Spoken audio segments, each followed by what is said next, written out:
Bonjour Emmanuel Grégoire. Bonjour. Merci d'avoir accepté l'invitation de France Bleu Paris. Vous êtes l'adjoint d'Anne Hidalgo pour le budget, le financement et la transformation des politiques publiques. Alors les élus de la métropole, comme prévu, ont voté hier cette résiliation du contrat Autolib. C'était le souhait de la ville de Paris. Il fallait arrêter les frais.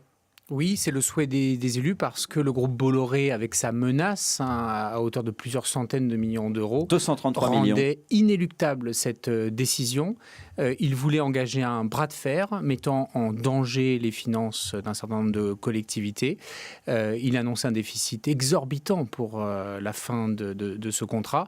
Et notre premier devoir, c'est de protéger l'intérêt des collectivités et donc des contribuables. Et donc, ça devait s'arrêter maintenant. Il n'est pas question de céder à ce chantage. Voilà, il y a eu un ultimatum qui vous donnait Absolument. un mois pour payer. Et en fait, le fond du problème, c'est que vous contestez le montant du déficit. Tout à fait. Ça fait déjà des mois et des mois que nous discutons de manière exigeante avec le délégataire, le groupe Bolloré. Pourquoi ? Parce que nous contestons l'évaluation qui est faite du déficit. Il faut savoir d'ailleurs qu'il estime en réalité le déficit qu'il y aura à la fin du service théorique. Nous contestons son montant pour deux raisons. Le premier, c'est une raison de périmètre, parce qu'il y a une imputation d'un certain nombre de charges qui ne relèvent pas du contrat. Il reviendra aux spécialistes, et s'il faut la justice, de se prononcer sur ce point. Et le deuxième chose, c'est que s'il est normal que les collectivités paient pour un service public, il n'est pas question qu'un euro de plus soit mis au profit du groupe Bolloré qui ne correspondrait pas à une prestation de service public. Et clairement, nous le soupçonnons. Alors, il y a beaucoup de questions qui se posent ce matin, notamment combien cela va coûter aux contribuables, parce que Marie Bolloré, par exemple, elle estime que ça pourrait vous coûter jusqu'à 300 millions d'euros. C'est inquiétant. C'est inquiétant, mais surtout comprenons l'absurdité du propos de la personne en question.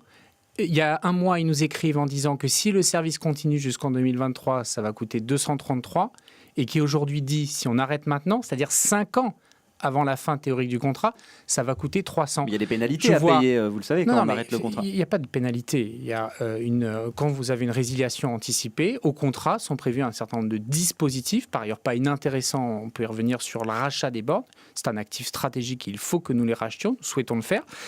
Mais en revanche, ce n'est pas Bolloré qui décide unilatéralement combien il met dans le déficit, parce que notamment tout ce qui relève d'erreurs de gestion de la part du délégataire et de sa responsabilité. On rappelle que le groupe Bolloré, quand le contrat est signé, annonce qu'il y aura 56 millions d'euros de bénéfices à la fin, et la tête enfarinée, à la mi-exécution du contrat, revient en disant « Ah ben non, je me suis trompé, finalement c'est 300 millions d'euros de déficit ».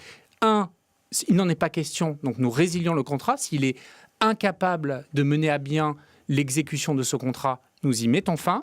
Et deuxièmement, chacun qui a utilisé le service Autolib a pu observer ces dernières années et accélérer ces derniers mois une dégradation de la qualité du service.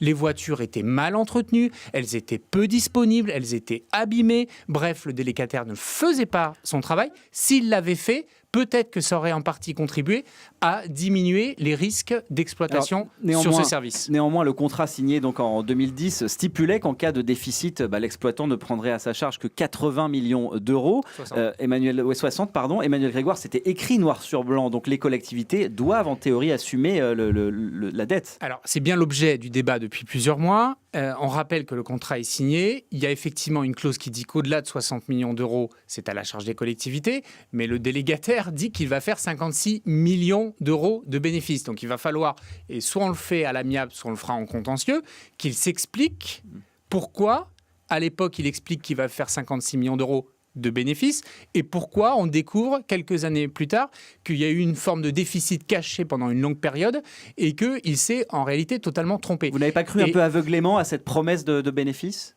Non, mais c'est pas un problème de croire aveuglément. C'est un problème qu'il y a des gens, quand vous faites un appel d'offres, vous lancez une délégation de service public, il y a des gens qui répondent et vous prenez le mieux disant.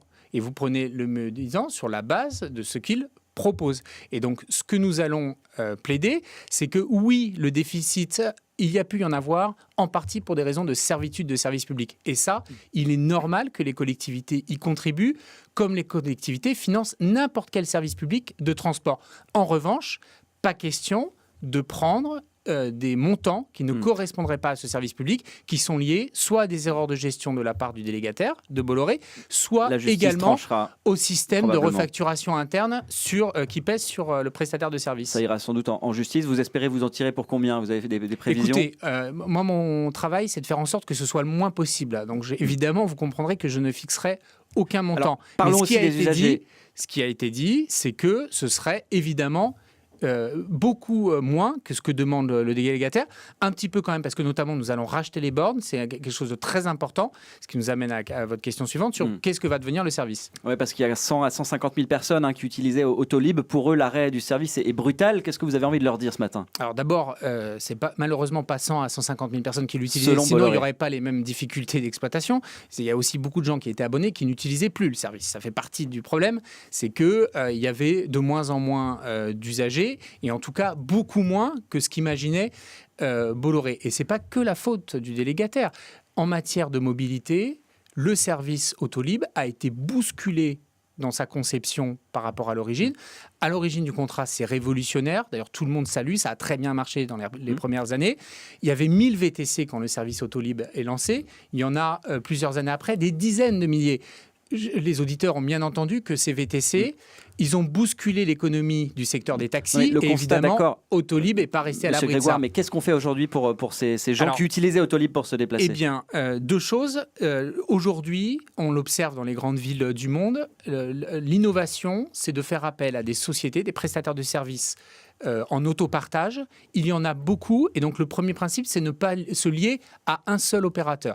Le défaut d'Autolib était devenu que comme nous avions un contrat avec lui, en gros, on n'avait pas intérêt à ce qu'il y ait de nouveaux opérateurs puisque ce serait rentré en concurrence avec Autolib.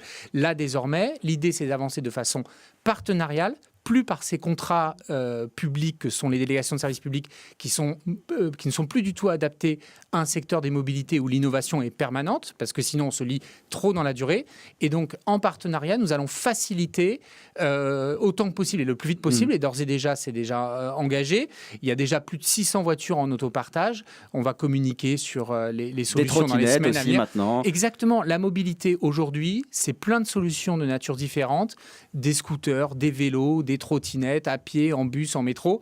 On est dans une révolution de mobilité qui est de dire j'ai un besoin de déplacement, j'ai un panel d'offres de services et c'est vraiment à la demande que je prends quelque chose. Et nous, notre rôle de collectivité est sans doute moins aujourd'hui de fournir un service que d'en assurer le déploiement par des opérateurs, par des partenaires. Et c'est notre priorité. Et dans les semaines et les mois qui viennent, nous ferons des annonces et vous verrez que très rapidement, de nouvelles offres viendront remplacer beaucoup plus efficacement Autolib. Merci beaucoup Emmanuel Grégoire, adjoint à la maire de Paris en charge du budget. Très belle journée à vous. Merci beaucoup. Encore.